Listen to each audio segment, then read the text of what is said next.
Kwanza nafikiri nimekuwa na mashaka na nilikuwa mtu wa kwanza kuweza kuuliza. Uchaguzi mkuu huko nyuma wa shirikisho ilikuwa mwaka unapoanza mwaka tu.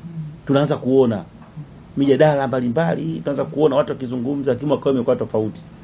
Watu waandishi mmekuwa kimya, wachambuzi tumekuwa kimya, redio zimekuwa kimya. Yaani kama hakuna kitu kilichotokea. Just imagine uchaguzi mwezi wa 8 lakini hakuna mijadala ya maana iliyofanyika tofauti kwa nyuma. Maana hapa kuna walakini, kuna kitu cha kujiuliza nini kimetokea. Ndio kasema kwamba inawezekana kani muendelezo ule ule wa watu kufungwa midomo, sawa, kwa kutumia rangi nzuri au harufu nzuri ili waweze kutulia. Kitu ambacho ni hatari sana kwa mustakabali wa mpira wetu. Kwa sababu hawa viongozi tunaowachagua ndio hawa ambao leo hiyo mtufikisha hapa. Leo tumeingia kwenye wakati mgumu ni kutokana na maamuzi ya watu wachache ambao hawakutaka kuangalia mpira. Na kwa nini hawana hofu? Kwa sababu wanaamini kwamba wameingia kwa njia wanazojua wao. Lakini kama ingekuwa wameingia kwenda kutumikia mpira, wasingethubutu kufanya leo yafanya. Kwa nafikiri ni wakati sasa wa kuanza kuibua mijadala. Mchakato umewekwa wazi. Tuweza kushuhudia mwenyekiti wa kamati akizungumza uchaguzi. Kwa hiyo from there tuanze kuangalia kuanzia mchakato wenyewe wa ratiba, namna ya kuchukua fomu, namna ya kurudisha fomu, vigezo ni vipi ambavyo vitakwenda kutumika vya kuweza kuchuja hao wagombea. Viwe wazi kwa sababu hii kitu sio siri. Hii ni mali ya watu wote. Mtanzania yote mwenye sifa anawajibika. Wewe lazima itolewe elimu, lakini pia naonyesha shirikisho kuna sehemu hawajakwenda sawa sawa, itakiwa waanze kutoa elimu ya uchaguzi. Kwa nini ni ghafla? Wewe ghafla unataka kuficha nini?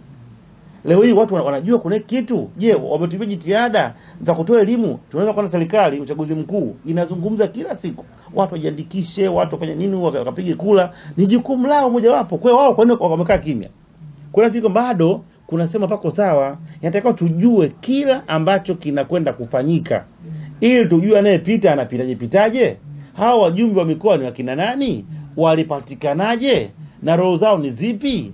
Anayekwenda kugombea urais mwingine akitokea anatakiwa afanye nini na kwa nini afanye kinachokifanya. Kwa naamini kwamba kuna vitu vingi ambavyo tukae tuanze kuvizungumza kwa masa, kwa sababu sio kwa makini tutakwenda kuchagua watu ambao baadaye waje kutetea shida. Na hawa hata wajumbe ambao wanakwenda kwenye mkutano mkuu wajue kwamba wamechukua dhamana ya watu walio wengi.